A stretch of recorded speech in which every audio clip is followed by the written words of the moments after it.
When you look at a real cast iron planter, like this one for example, you can see that the interior is not flat and smooth because the way they make it, they're molding into the actual metal.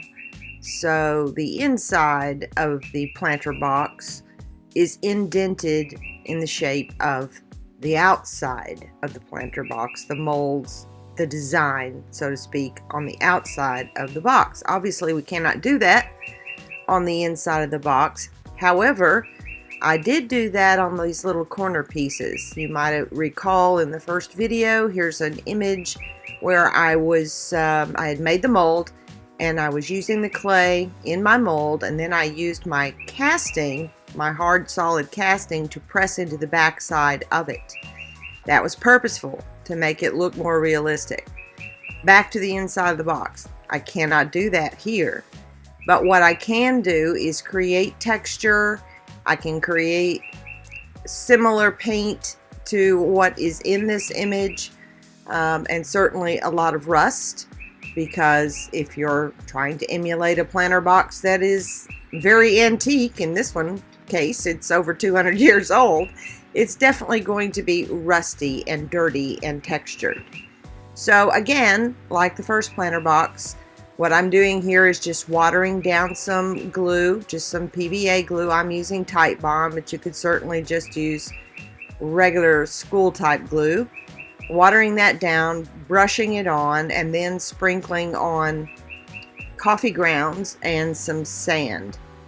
And that's going to give us some really gritty texture. I'll probably add some more texture later on if this doesn't look like it's enough. I did that with the last planter box, and I actually used some dirt. So my first step in finishing this box is to address the interior, giving it the appropriate texture that is needed. For the outside of the box, I want a very, very slight texture. You look at the picture one more time, you can see that it looks fairly smooth from the outside. But being cast iron, it needs to have a little bit of texture because that's just the consistency of cast iron. But to do that, I don't have one product that I need to use. I'm using two. DecoArt's Sand Texture Paste, which I use straight on the first planter, is a very good product, but it's pretty gritty sand texture.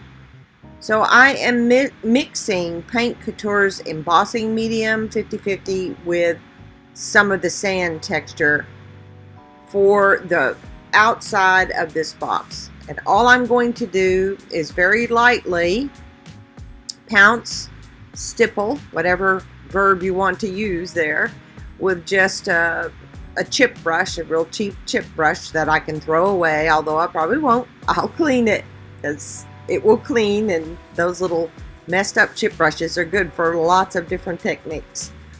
But as you can see, all I'm doing is just pouncing it over everything, all the molds and the raw wood. I am kind of avoiding the little indentations that I made that in the build process where, well, I called it tiles. It looks like tiles, staggered tiles, but I'm avoiding those indentations a little bit because I don't want to fill them in.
Rain. You wouldn't think rain would have anything to do with doing crafts. But when you have to do something outside, yeah, rain can interfere. It's early morning, and there was a break in the rain, so I've come out here to the shed where I have my planter box. And I've been doing this for the last 2 days, moving the box from one side to the other. This is the last side. What I'm using is kind of a homemade rust. I used the same thing on the first planter box and showed in detail how to make this mix, but basically it's just still wool and vinegar. I had run out of that. It was nearly to the bottom after the last planter box because I'd used most all of it, so I just poured some more vinegar in there a few days ago. And all I'm going to do is brush this on the side on the top, and then also the side that's laying flat on the inside, so I can do an inside and an outside at the same time. Now it wants to bead up because this is vinegar and it's on a oil-based painted surface, but most of it will still stay on. The thing is though, you got to let it dry. So there we have the problem with the rain and the humidity. It takes forever. This is so messy, which is why I had to do it out here. In fact, it's so humid, you'll see here in a second, a little bit of the paint on that bottom leaf where the box was resting on the table, it pulled the paint off. So I got a little spray paint and touched up that little spot. Now, in addition to putting on this rust, remember I said it's vinegar, I also sprinkle on some baking soda to get some additional reaction there. Remember, making a volcano, baking soda and vinegar. When I did this on the first container, I sprinkled the baking soda out of an old glass condiment container that had larger holes in the top.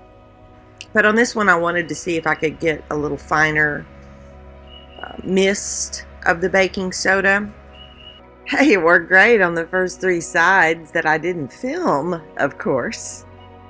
But because I left it outside, even though it was under the covered shed, apparently there's a lot of moisture in that little sifter thing, whatever you call it, and so it wouldn't shake out. See, even after all the baking soda's out of it, it's still plastered to the inside of that. After this dries, tomorrow's supposed to be sunshine. I will probably have to leave it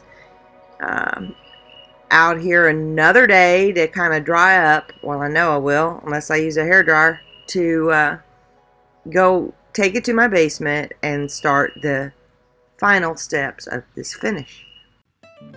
Even though I did not observe any cracking or crazing on the images of the planter that I'm copying, I love Crackle. I think it makes everything look very vintage and antiqued. So I am going to add some here.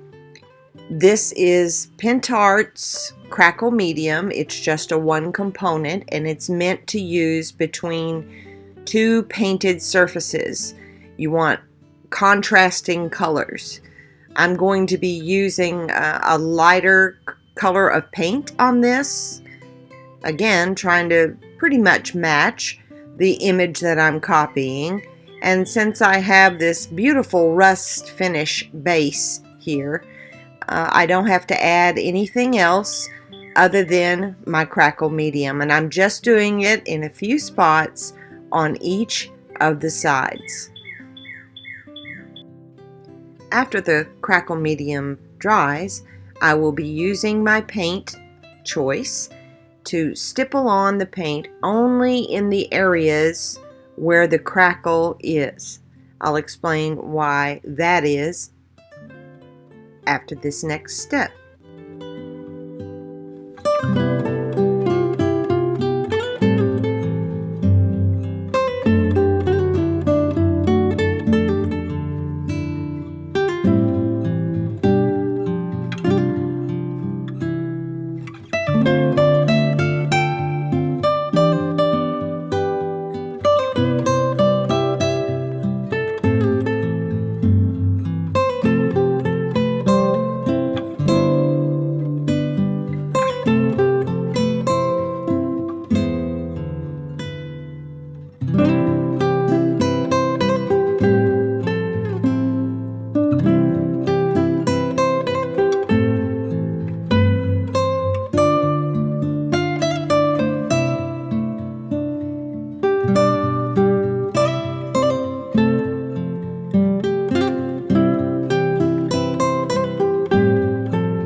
If you look at this picture again, you can see there's really very little paint left on the planter.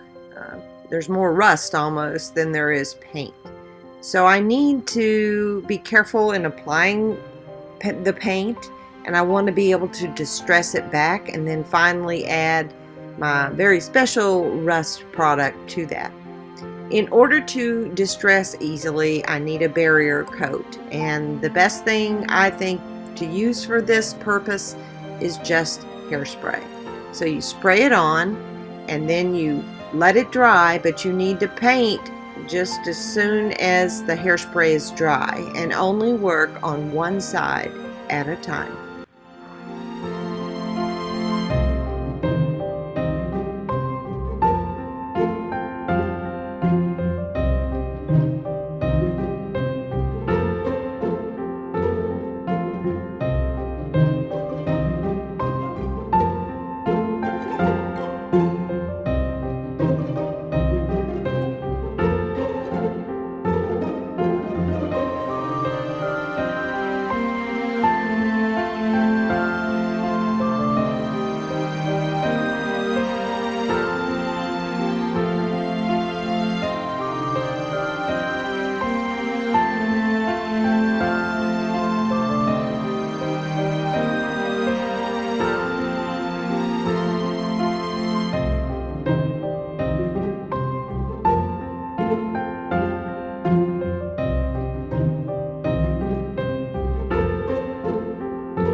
Once the paint is very dry, then it is time to distress. And to do that, I'm just using a toothbrush and some water, and of course dabbing with some paper towels. I want to have it very muted, just like the pictures, before I use a product to age all of the box, and then apply the rust and some rust spots.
You were probably wondering what in the world I was doing with the cornstarch.